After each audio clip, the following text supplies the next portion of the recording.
Sa tagal ko na dito ay alam na alam ko na talaga ugali ng mga amo ko. Na pag ang bagay o pagkain man yan, kung gusto nilang hindi ipamigay, ay hindi na nila talaga iyan ipamimigay.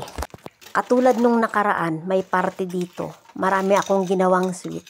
Iyan, tinatapon ko na lang kasi ayaw niya yang ipamigay. May dalawang katulong na gusto yung sweet na yan. Ang sabi ko sa amo ko, bibigyan ko sila. Pero ang sabi ng amo ko ay may bisita pa raw na darating.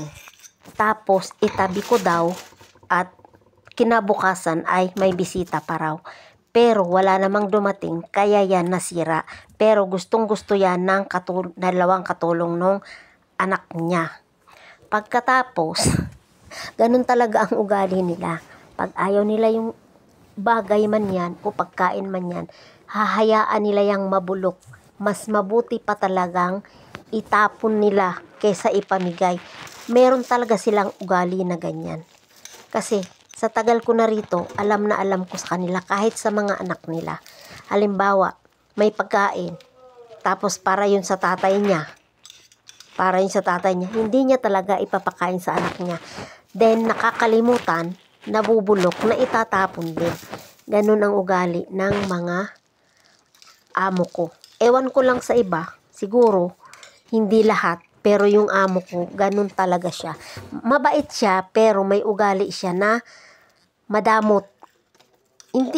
Hindi ko naman sinabing madamot siya. May ugali talaga siya na ganun. Pag ayaw niya talaga.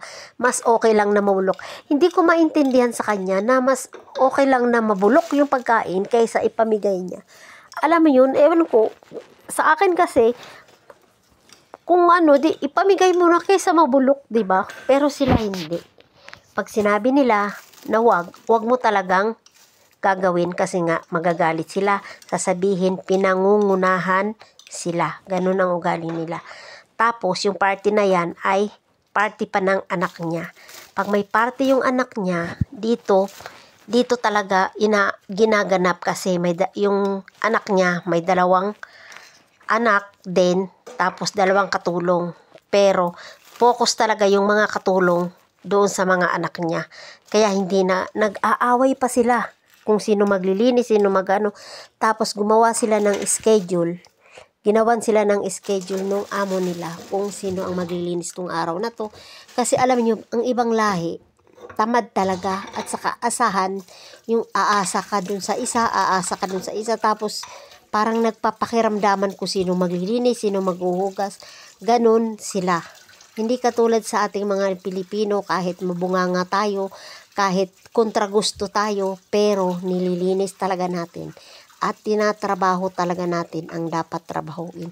Yun naman ang nagustuhan ng amo